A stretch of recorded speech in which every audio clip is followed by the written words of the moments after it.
હાય friend, હું છું હિરલ. સ્વાગત છે તમારું દિયા કિચનમાં. તો આજે હું તમારી સાથે શેર કરીશ અમેરિકન મકાઈમાંથી અપ્પમની રેસિપી.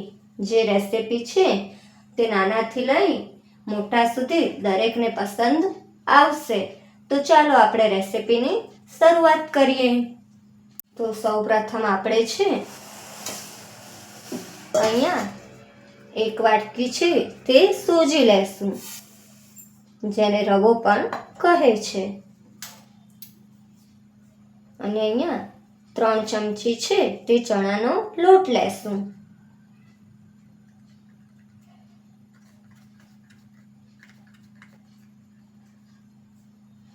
અને થોડું છે 3 થી 4 ચમચી આપણે દહીં લેશું. અહીંયા મેં 3 ચમચી દહીં લીધું છે. આ દહીં છે તે મારું થોડું ખાટું છે અને બરાબર મિક્સ કરી લેશું. દહીંની જગ્યાએ તમારે છાશ લેવી હોય તો પણ તમે લઈ શકો છો.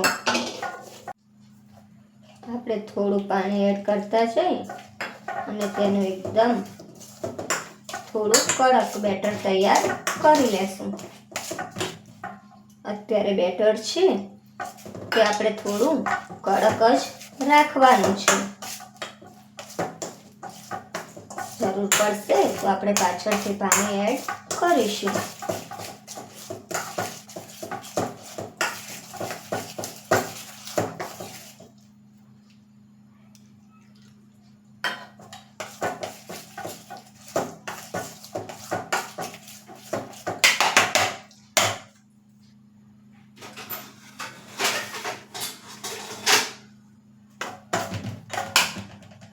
તો હવે આપણે આ બેટર છે તે 10 મિનિટ સુધી રેસ્ટ આપીશું, જેથી સોજી છે તે બરાબર ફૂલી જાય. બેટરને રેસ્ટ આપીએ ત્યાં સુધી આપણે અહીંયા મેં 1 વાટકી મકાઈ લીધી છે. એક મિક્સર જારમાં હું તે એડ કરી લઈશ. 1 વાટકી મકાઈ અને અહીંયા હું 2 લીલા મરચાં એડ કરીશ. મરચાં છે તે તમે તમારા ટેસ્ટ પ્રમાણે કરી શકો છો. અને થોડી છે તે કોથમીર એડ કરીશ. અને આને મિક્સર ચાલુ બંધ કરતા જઈ પલ્સ મોડ ઉપર દરદરો પેસ્ટ તૈયાર કરી લેશું. તો આપણે મકાઈની આ રીતે દરદરી પેસ્ટ છે તે તૈયાર કરી લીધી છે. અને આપણે લોટ જે રેસ્ટ માટે બેટર મૂક્યું છે તેને પણ 10 મિનિટ થઈ ગઈ છે. તો જોઈ શકો છો કે સોજી છે તે કેવી ફૂલી છે.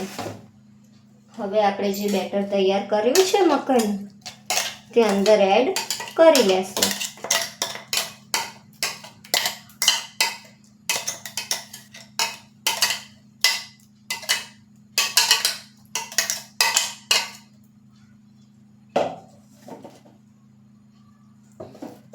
અને બરાબર મિક્સ કરી લેશું. અપ્પમ છે તે દક્ષિણ ભારતની રેસિપી છે, પણ અત્યારે અપ્પમનો ખૂબ જ ટ્રેન્ડ ચાલી રહ્યો છે અને ખૂબ જ ક્રેઝ હોવાથી દરેકના ઘરમાં અપ્પમ બનતા હોય છે. બરાબર મિક્સ કરી આપણે અંદર 1 નંગ ડુંગળી છે જે મેં ઝીણી સમારેલી છે તે એડ કરીશ. અહીંયા તમારે જે પણ શાક એડ કરવું હોય એ તમે કરી શકો છો તમારા પસંદ પ્રમાણે. થોડી કોથમીર એડ કરીશ. સ્વાદ અનુસાર મીઠું એડ કરીશું.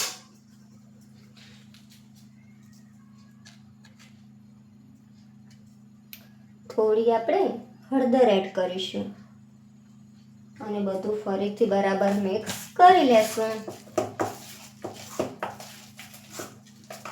જો આપણે મકાઈની પેસ્ટ એડ કર્યા પછી આપણને જરૂર જણાય તો આપણે પાણી એડ કરીશું, કારણ કે મકાઈ પીસતી વખતે આપણે કોઈ પણ પાણી નાખ્યું નથી. કારણ કે મકાઈમાં પણ પાણીનું પ્રમાણ હોય છે. તો તમે જોઈ શકો છો આપણું આ રીતે બેટર તૈયાર કરી લેવાનું છે. હવે અપમને વધુ ટેસ્ટી બનાવવા માટે આપણે અહીંયા એક વઘાર કરીશું. વઘાર માટે આપણે સૌથી પહેલા ગેસ ચાલુ કરી લેશું અને હું અહીંયા એક વઘાર્યું રાખી દઈશ. તેમાં મેં 3 થી 4 ચમચી તેલ એડ કર્યું છે. તેલ ગરમ થાય એટલે અંદર આપણે રાઈ એડ કરીશું. તેલ ગરમ થઈ ગયું છે. હવે આપણે એની અંદર રાઈ એડ કરીશું.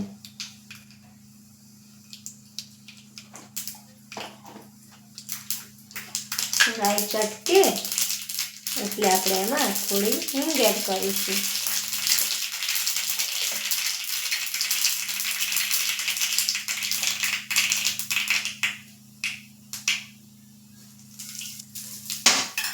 હિંગ એડ કરી અને આપણે ગેસ બંધ કરી લેશું.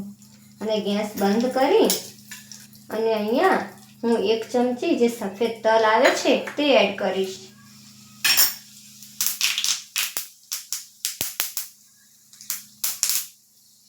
તલ એડ કરી અને આપણે વઘાર છે તે બેટરમાં એડ કરી લેશું.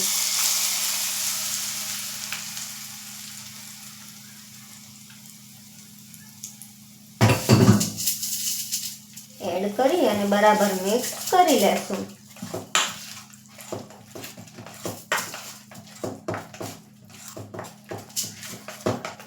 તો જોઈ શકો છો કે અપમ બનાવવા માટે આપણું બેટર એકદમ તૈયાર છે. આ રીતે બનાવી બાળકોને આપણે લંચ બોક્સ કે પછી ટિફિન બોક્સમાં પણ આપી શકીએ છીએ. હવે છેલ્લે આપણે એમાં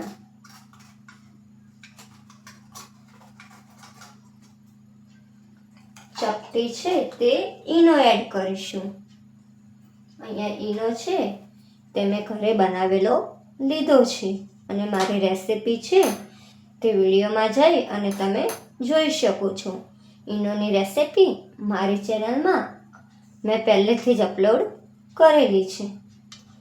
ઈનો એડ કરી અને આપણે ઉપરથી તેને એક્ટિવ કરવા માટે 1 ચમચી દહીં એડ કરીશું. દહીં એડ કરી અને બરાબર મિક્સ કરી લેશું.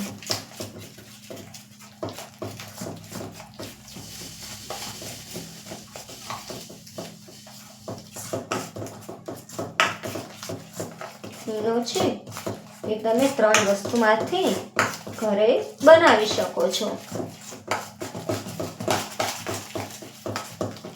ઈનો એડ કરી આપણે મિશ્રણ છે તે બરાબર મિક્સ કરવાનું છે. તો જોઈ શકો છો કે અપમ બનાવવા માટે આપણું બેટર છે તે એકદમ તૈયાર છે. આપણે આમાં પાણી નાખવાની કોઈ જરૂર નથી. આ બેટરમાં તમારે આખી મકાઈ એડ કરવી હોય તો તમે કરી શકો છો. તેનો ટેસ્ટ પણ બહુ સારો આવે છે અને એકદમ ક્રન્ચી લાગે છે. પણ મારા ઘરમાં છે તે આખી મકાઈ કોઈને પસંદ નથી એટલે અહીંયા મેં એડ કરી નથી. તો હવે આપણે ગેસ પર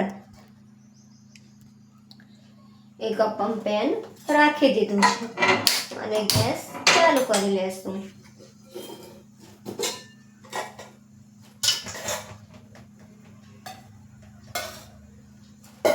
અને બ્રશની મદદથી બધા ખાનામાં આપણે તેલ લગાવી લેશું.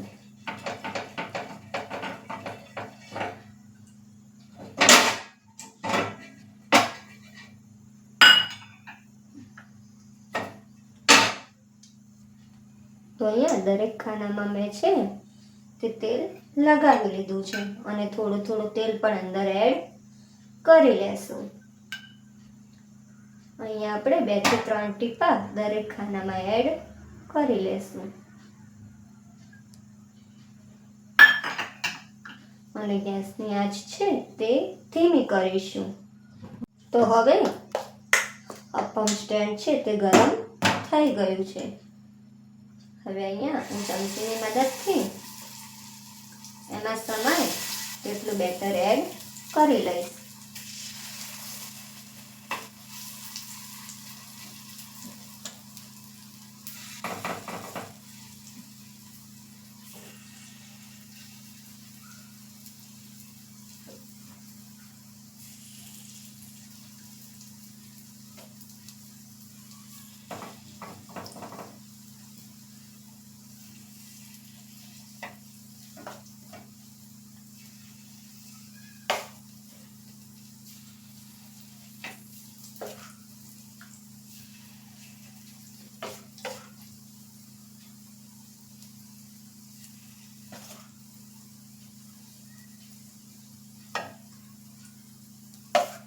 તો અહીંયા દરેક ખાનામાં આપણે બેટર એડ કરી લીધું છે.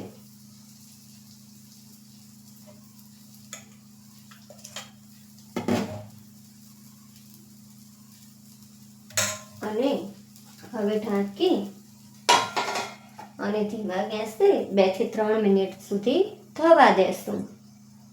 3 મિનિટ થઈ ગઈ છે. હવે આપણે ચેક કરી લેશું.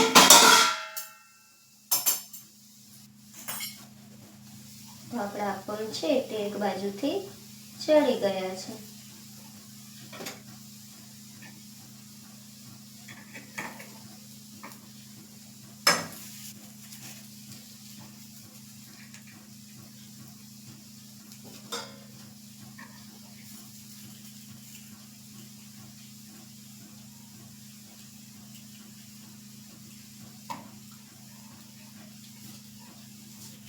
આપણે બધા અપમ છે તે આ રીતે પલટાવી લેશું.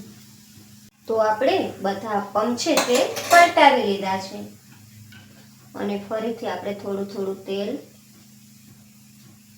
એડ કરી લેશું, જેથી અપમ છે તે એકદમ ગોલ્ડન બ્રાઉન થઈ જાય. અહીંયા આપણે નથી બેકિંગ સોડા એડ કર્યો કે નથી બેકિંગ પાવડર એડ કર્યો. અહીંયા માત્ર આપણે ઘરે બનાવેલો ઈનો એડ કર્યો છે. તો પણ તમે જોઈ શકો છો કે અપમ છે તે આપણા ફૂલીને દડા જેવા થયા છે. ફરી આપણે ઢાંકી અને 2 થી 3 મિનિટ સુધી કૂક કરી લેશું. આપણી 3 મિનિટ થઈ ગઈ છે. હવે આપણે ચેક કરી લેશું કે અપમ છે તે બીજી બાજુથી ચડી ગયા છે કે નહીં. તો અપમ છે તે બરાબર ચડી ગયા છે. તો હવે આપણે એને નીકાળી લેશું.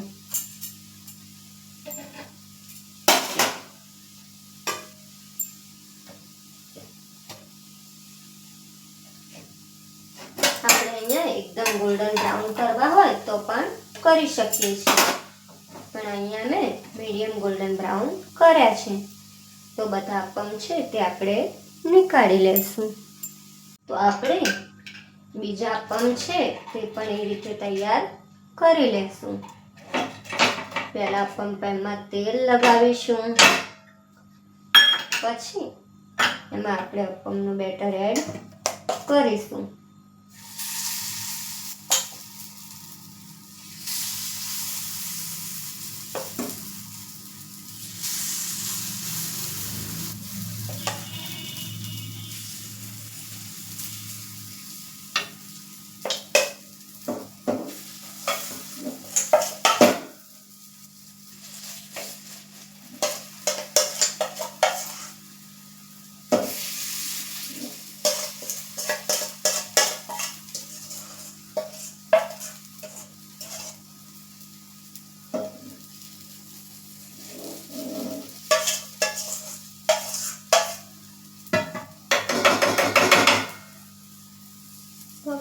બેટર છે તે ખાલી થઈ ગયું છે અને બધા બેટરના અપમ આપણે બનાવવા રાખી દીધા છે.